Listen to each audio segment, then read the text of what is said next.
Good morning, everybody, and welcome to the WLBB Community Voice program on News Talk 1330 FM 106.3.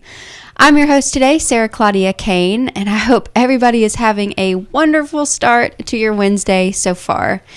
We are very lucky today to have Landon Schulenburg in the studio with us, and he is going to openly and courageously share about his own battle with anxiety and depression and how it's changed his life.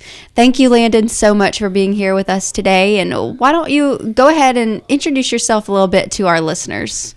Yes, ma'am. I'm Landon Schulenburg. I grew up and was raised in Carrollton. I went to Central High School, graduated in 2019. I work here as well at a glass company, Whitman's Glass, and I'm just honored to be here speaking, and excited to tell y'all my story. Yeah, and you can tell you were raised here. You've got those Carrollton manners, always saying, yes, ma'am. Yes, ma'am. And I know your mom's proud of that, and I hope she's listening in this morning. Now, I want to jump kind of right into your story because, unfortunately, I think anxiety and depression, they're so prevalent in our society today, even in our young adults and even in our children, which is so crazy to me. So tell us a little bit about how your own battle with anxiety and depression began. Yes, ma'am. It began back in high school, my junior year, and I still don't know why, it came about. And it was my second semester, my junior year. I still remember. It hits you, and you really don't know why. It starts with a stress, and it literally changes you. You don't want to go out with your friends. You don't want to do anything. You want to sit in your room, and your mind is constantly spinning. And you just want to figure out why. And you start getting these thoughts in your head, and you shouldn't think, and you don't want to think, but that's what anxiety and depression does. I mean, it just makes your mind spin, and it'll get you down, but that was in high school, and I'd get over it, and it'd come back, and I still don't know why it'd come back. And I look back on it now, and it's just you care so much about something like my job. Back in 2020 before my incident, it brings you down. You don't know why. You want to get better, but if you let something just so simple to bring you down, it'll turn into something it shouldn't. Mm-hmm. And that's just kind of how it started and how it is, trying to, explain it to y'all. And I like to tell this because, I'm trying to help one person if I can, because I don't want anybody to go through what I did. And that's kind of the beginning stages of it, just a simple stress, and it leads to anxiety. Yeah, and I think all of us on some level can really relate to this part of your story, because I think we've all felt kind of that unsettled feeling that anxiety can bring, and definitely that lack of control, not knowing how to make that feeling go away, but just desperately wanting to feel normal again. And you talked a little bit about those kind of early symptoms and behaviors, but other than that, was there anything that would come along with it there in the early days when it just began? Yeah, it would drain you so bad that you're tired all the time, because you're like, with anxiety, your mind is spinning, and you're thinking about overthinking things so much. So you become almost like kind of awkward, socially awkward, and that's the total opposite of me. Like I said, it changes you, and that's kind of the things that go along with it. And it starts with the anxiety, and it leads to the depression. Mm-hmm. That's what I like to tell people, is like stress, anxiety, and then depression. And if that answers your question, that's kind of the symptoms. It pretty much changes who you are. You want to sit by yourself. You don't want to be around your friends because you think you're acting different, and you don't want to tell your friends because you get embarrassed. And that's one of my main things. Like, if you got something on your head, if you're stressed, you got anxiety, you're going through depression, you don't know why, open up, get it out, because I'm telling you, it's the best. It's the best for it. I mean, if you can see that light through your tunnel, that's the best thing you can, if you stop seeing that light and stop having faith.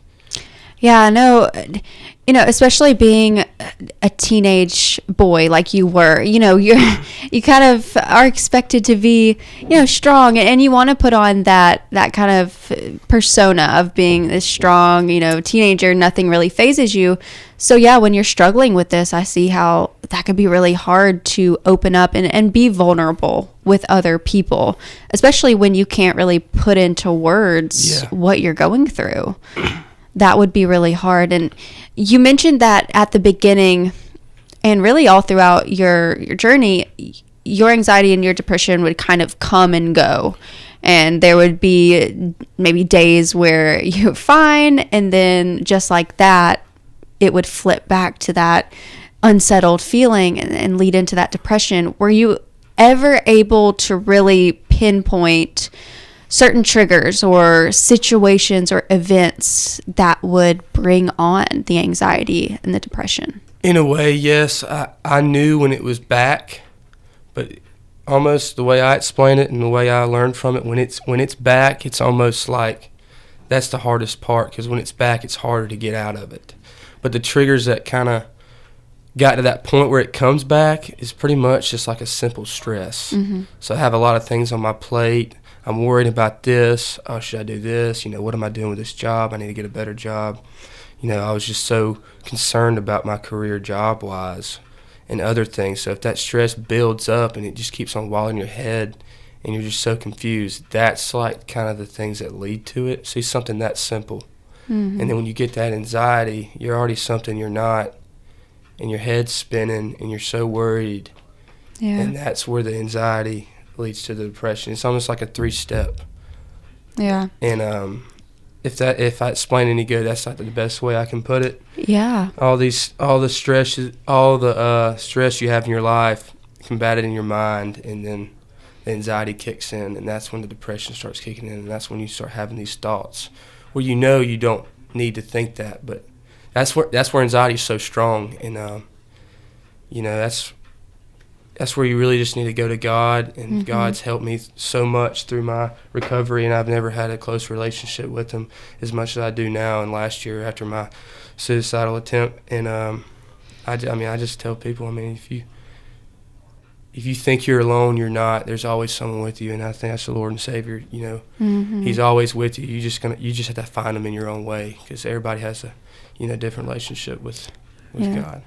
Yeah, and I love that. Especially when you're dealing with something that you don't feel comfortable talking to other people about, or you can't really put into words yourself. Going to God in prayer, that's what helped me with my sight loss. When I learned how to be vulnerable with God, that's how I started to move forward. So it shows a wisdom and a faith beyond your years that you have been able to realize that, and that God's been able to show you that. And, I want to go back to what you said. The main thing that triggered your anxiety was stress about your career and being so young. I think it shows a lot that society today, school and all the pressure puts on our young people, and maybe the possible detriments that it's having on them and their mental health. So I'm glad you brought that up, and I just thank you for being so honest with us. Now, you mentioned your suicide attempt, and we're going to get to that further down the interview. But right now, we're going to take a quick break to hear from our sponsors, Tanner Health System and Oak Mountain Academy. And we'll be right back with Landon Schulenburg on Community Voice. As a believer in the power of education, we are called to set the standard by shaping and empowering the minds of future generations through quality education. Oak Mountain Academy embraces this philosophy, which is why my children attend this prestigious school. I am elated to serve on the OMA Board of Trustees, where together we prepare students and remind them to trust and believe in the power to transform the world. I'm Dr. Brian Bain, inviting you to celebrate our 60-year legacy of academic excellence. Visit us at oakmountain.us. Health is a journey. It's making better choices, even when it's not easy. It's taking care of yourself and the people you love. At Tanner Health System, we're there for you with every step, with primary care, heart care, cancer care, women's care, orthopedics, surgical services, and so much more. We're dedicated to helping you live and feel your best. So let's get on that journey to health. you've got places to be for many years to come. Find us at tanner.org.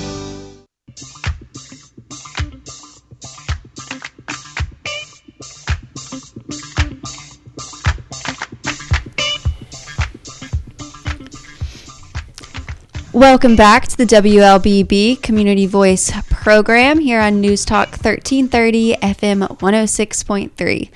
Sara Claudia Cain here with my guest, Landon Schulenburg, who is being so brave and open about sharing his battle with anxiety and depression. And in the first segment, he talked about how it started, just with that unsettled kind of lack of control feeling from just the daily stresses of school and your career and all of that weighing on you just caused this anxiety, and it was hard to talk to your friends about it. And you mentioned that when this started, it began making you antisocial, making you want to retreat back from others and even stay out of school here and there.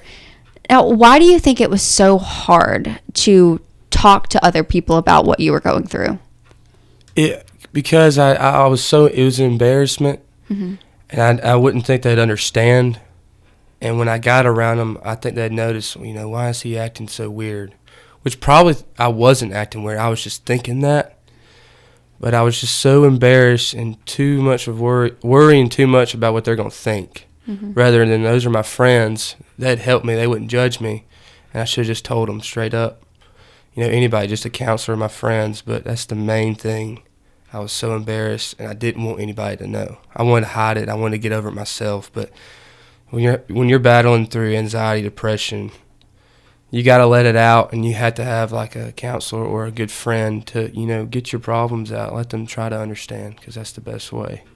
Yeah, that's good advice for anybody listening right now. If you are struggling with what Landon's been describing, find that person, that one person in your life. Or, if you don't have anybody in your life, there are people like Landon who have gone through it, who are always willing to talk, or professionals who are always willing to talk.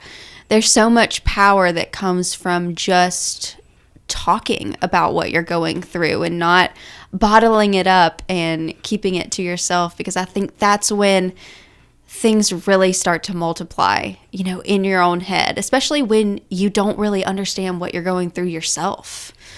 So I think that's a wonderful advice, to find that support and to open up about it. Now, I think it was around November or December of last year, you really started to struggle more and more with anxiety and depression and all of those feelings of not wanting to be around people, not wanting to open up. And this led to you being enrolled in a treatment program. So tell us a little bit about that experience. Yes, ma'am. This was November 2020 when it all came back, and it's been like 2 years since it hit. Mm-hmm. And this was trying to figure out what I want to do with the job. It got me stressed. I was missing work, and that's not who I am. See, the anxiety changes you. And it got so bad, and then these suicidal thoughts that I went to. And at the time, I was really trying. At that point, I was really trying to help myself. So I went to this Willowbrook December of 2020. I missed all my Christmas. I was in there Christmas Day, and it was rough, walking into that scenery of a hospital, and you walk in there, you're like, well, I'm not as half bad as I thought I was. Mm-hmm. And then I noticed myself in there trying to help others, whether I was kind of where they were at, but I was just trying to make the best of the situation. But that's why you always sit back, and you always have to be blessed in a way. I'm like, I have a perfect family at the house. I have nothing to be stressed about, and I'm walking into this hospital where, some of them are in the worst situations than me. And after I get out of that hospital, I'm all right, and it just comes back. Mm. And that was not too long for I get out, like late December of 2020, and New Year's comes, it's 2021, and just a couple of days after that, I decided to, go in my garage and grab a gun and, attempt taking my own life. And, I never thought I'd be in that situation, But, the recovery process from that day, January 8th, 2021, till now, I cannot tell you how much adversity I've been through, but God has led me. He's been by my side all along. I've grown with him, a close relationship, and that's a a brief summary of late 2020 to my incident till now. Yeah, so you were released from the treatment program, and you said it did help for a time. But leading up to your suicide attempt, it wasn't that long after you were released from the treatment program. So, you mentioned stress was a trigger for you. Was there any kind of big stressors in your life at that time? Or what were kind of the events leading up to that? Or was it just, all of a sudden you just woke up and it all came flooding back? Yeah, so when it all started, like I said, it's just a simple stress, and it's crazy how some simple stress led to my event, the suicidal attempt. But I just remember that morning, from November 2020 till January, that the anxiety left and came back so many times that I got so sick and tired of it. And I know I hate to say that, but I remember that morning, I was talking to God, I was praying to God. I was like, I do not want to do this. I'm just so tired of this pain, this mental pain. And that was what was going through my head that morning. And, it happened, and I didn't know it happened. I wake up. I just remember repeatedly saying, how am I still here? How is this possible? And, that's just the grace of God, giving me a second chance. And then a part of my second chance is telling my story just to help maybe just that one person. Because, I want to help as much people as I can, because I know for a fact there's people out there right now going through similarities that I went through. There's famous people.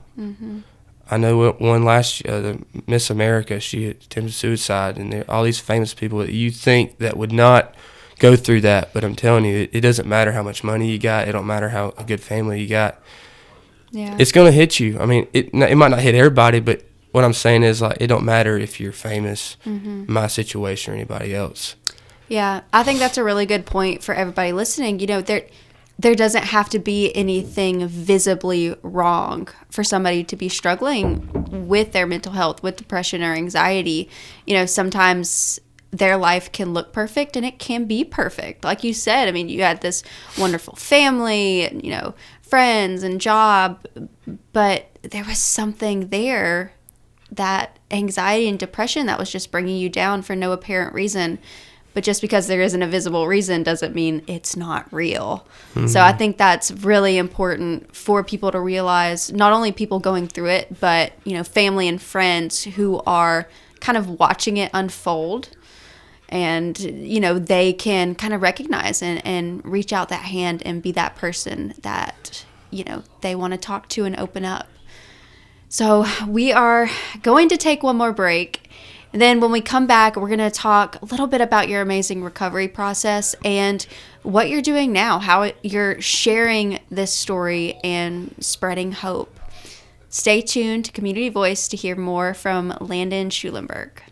I'm Michael Flynn, Oak Mountain Academy class of 1978. Katie Flynn, class of 2010. Justin Flynn, class of 2014. Logan Flynn, class of 2019. And I'm Marnie Flynn, current teacher at OMA. My uncle Richard Orm Flynn, a founding father of Oak Mountain Academy, had a vision to see students become confident leaders who hold a faith-based value system in an academically rigorous environment. We are proud to celebrate 60 years of fulfilling my uncle's vision. Our family invites you to visit the campus or oakmountain.us today.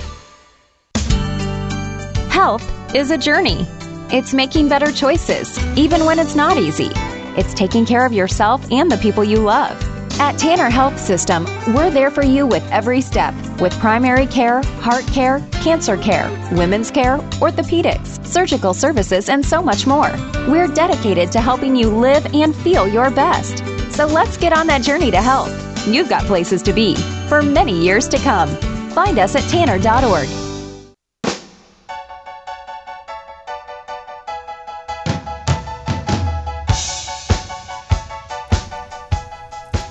Welcome back to the WLBB Community Voice program here on News Talk 1330 FM 106.3. I'm Sara Claudia Cain, back for our last segment this morning here with our wonderful guest, Landon Schulenburg, who is sharing so much insight to us about the world of mental health and anxiety and depression.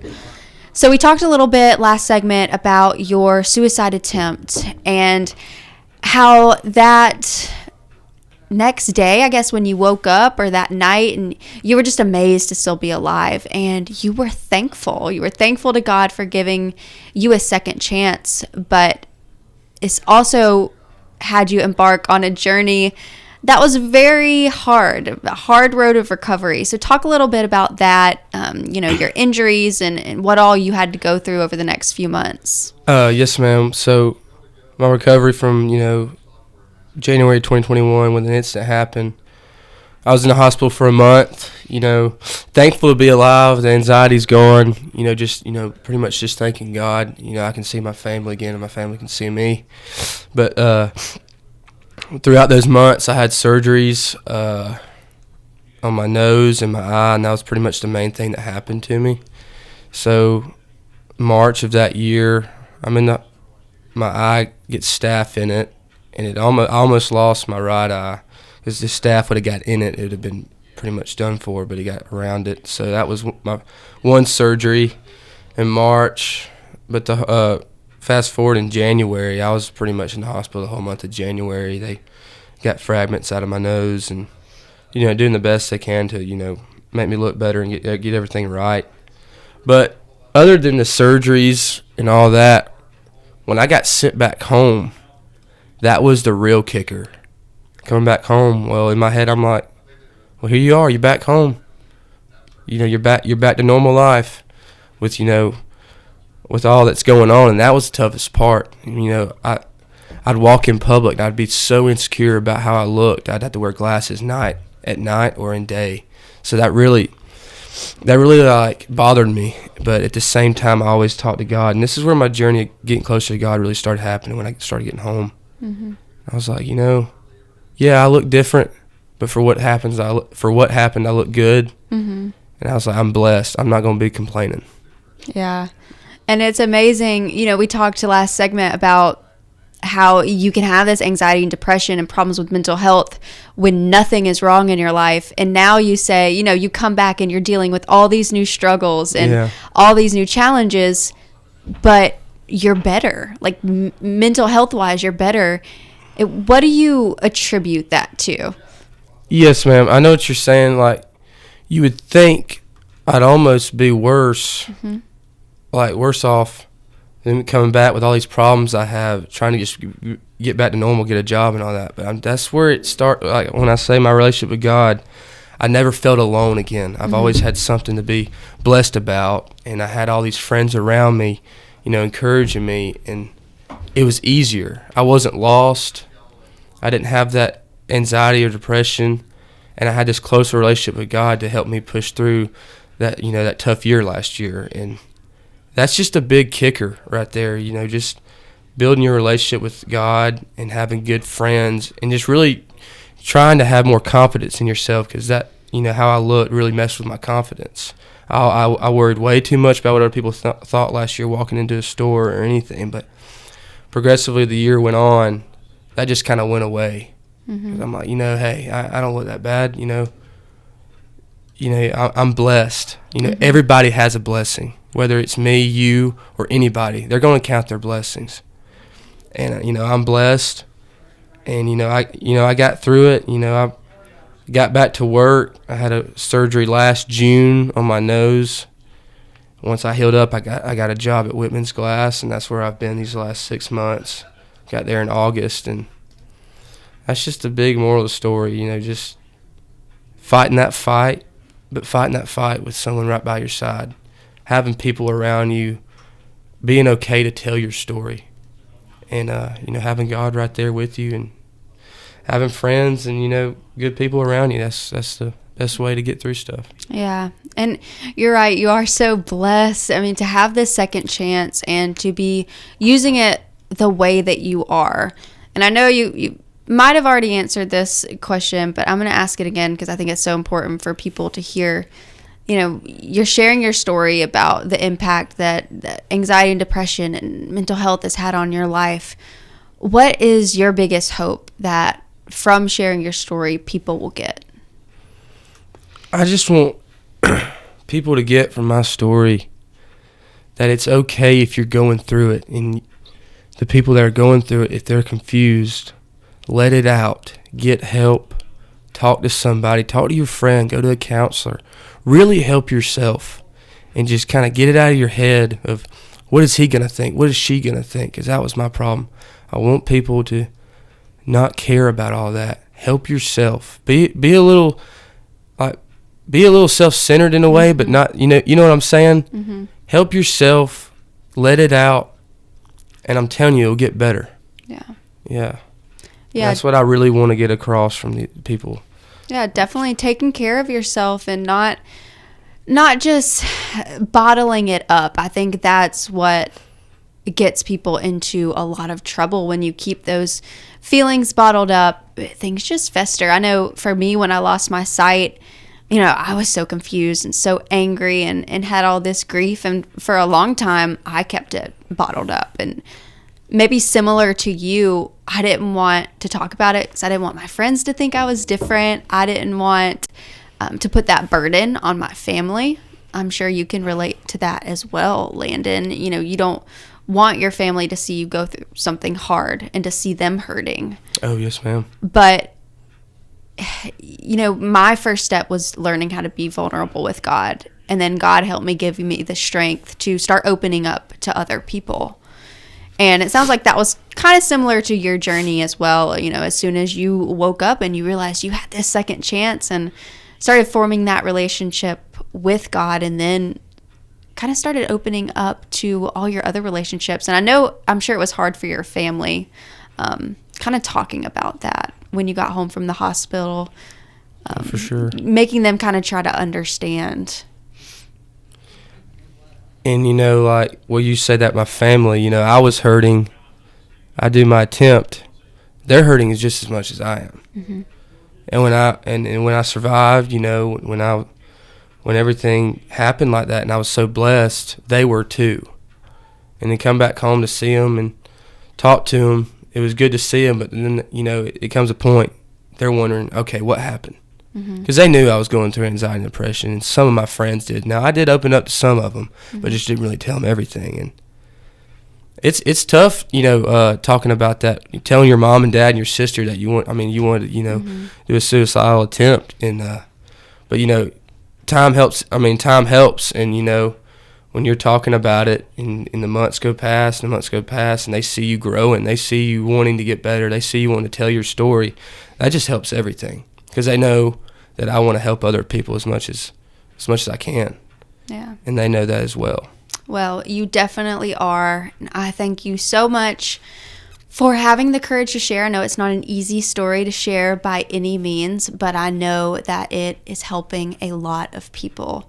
So for all you listening today, if you are having similar struggles Landon suffered through, take his advice. Go talk to somebody.